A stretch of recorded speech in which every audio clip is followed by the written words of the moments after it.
ಕರ್ನಾಟಕ ರಾಜ್ಯ ವಿಶೇಷ ಶಿಕ್ಷಕೇತರರ ಸಂಘ ಉಡುಪಿ ಜಿಲ್ಲಾ ಘಟಕದ ವತಿಯಿಂದ ಜಿಲ್ಲಾಧಿಕಾರಿ ಕಚೇರಿ ಮುಂಭಾಗದಲ್ಲಿ ವಿಶೇಷ ಶಿಕ್ಷಕೇತರರ ಗೌರವಧನವನ್ನು ದ್ವಿಗುಣಗೊಳಿಸಬೇಕೆಂಬ ಬೇಡಿಕೆಯೊಂದಿಗೆ ಸಾಂಕೇತಿಕ ಮುಷ್ಕರವನ್ನು ನಡೆಸಲಾಯಿತು.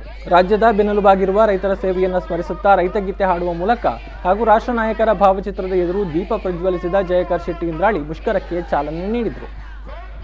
ಈ ಸಂದರ್ಭದಲ್ಲಿ ಕಾರ್ಮಿಕರ ವೇದಿಕೆಯ ರಾಜ್ಯಾಧ್ಯಕ್ಷ ಡಾಕ್ಟರ್ ರವಿ ಶೆಟ್ಟಿ ಬೈಂದೂರ್, ಆಸರೆ ಸಂಸ್ಥೆಯ ಅಧ್ಯಕ್ಷ ಜಯ ವಿಠಲ್, ಸಮಾಜ ಸೇವಕಿ ಸಮೃದ್ಧ ವೃತ್ತಿ ತರಬೇತಿ ಕೇಂದ್ರದ ಅಧ್ಯಕ್ಷೆ ಸಾಧನಾ ಕಿಣಿ, ಮಾನಸ ಸಂಸ್ಥೆಯ ಅಧ್ಯಕ್ಷ ಹೆನ್ರಿ ಸೋಜಾ ಮೊದಲಾದವರು ಉಪಸ್ಥಿತರಿದ್ದು ಮುಷ್ಕರಕ್ಕೆ ಬೆಂಬಲಿಸಿದರು. ಈ ಸಂದರ್ಭದಲ್ಲಿ ಜಿಲ್ಲಾಧಿಕಾರಿಗಳಾದ ಜಿ ಜಗದೀಶ್, ಅಪರ ಜಿಲ್ಲಾಧಿಕಾರಿ ಸದಾಶಿವಪ್ರಭು, ವಿಕಲಚೇತನರ ಸಬಲೀಕರಣಾಧಿಕಾರಿಗಳಾದ ರತ್ನ ಅವರು ಮುಷ್ಕರ ನಡೆಯುವ ಸ್ಥಳಕ್ಕೆ ಆಗಮಿಸಿ ಮನವಿ ಸ್ವೀಕಾರ ಮಾಡಿದರು.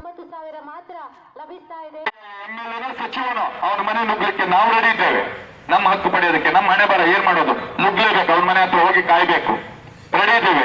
ಅದು ಅಲ್ಲದೆ ಬೆಂಗಳೂರಿನಲ್ಲಿ ನೀವೇನಾದ್ರೂ ಹೋರಾಟ ಮಾಡೋದು ಹೌದಾದ್ರೆ ಕರ್ನಾಟಕದಲ್ಲಿ ಕನ್ನಡಿಗರಿಗೆ ಉದ್ಯೋಗ ಸಿಗಬೇಕು, ಡಾಕ್ಟರ್ ಸರೋಜಿನಿ ಮಹಿಷಿ ವರದಿ ಜಾರಿಗಾಗಬೇಕು ಅಂತ ಹೇಳಿ 118 ದಿನ ಏನು ಮಹಾಭಾರತ ಯುದ್ಧ ನಡೀತಾ ಆಶಯಲ್ಲಿ ನಾವು ಒಂದು ಹೋರಾಟ ನಡೆಸಿದ್ವಿ.